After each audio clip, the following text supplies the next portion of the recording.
हमरो देही ओकरो देही धर ले तो बीमारी गे। अरे उल्टा सीधा बोल में छोड़ा पड़ जाए तो तोरा भारी रे।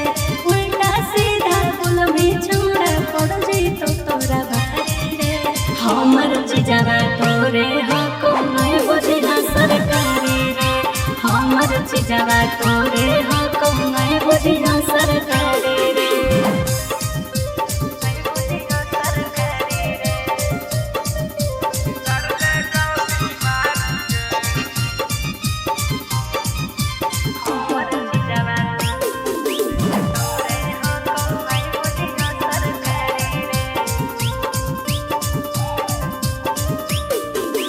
तोरा से छौरी प्यार करे मेरी से बड़ी हो ज्यादा गे।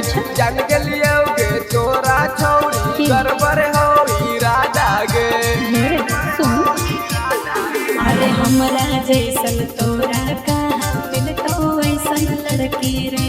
प्यार करो हियो तोरे से रे नहीं बन ज्यादा सनकी रे। अगले रे देवे में ही छौरी बड़का तू खिलाड़ी गे। लेवे देवे में ही छौरी बड़का तू खिलाड़ी गे। अगे हमरो देही ओकरो देही धर ले तो बीमारी गे। हमरो देही ओकरो देही धर ले तो बीमारी गे।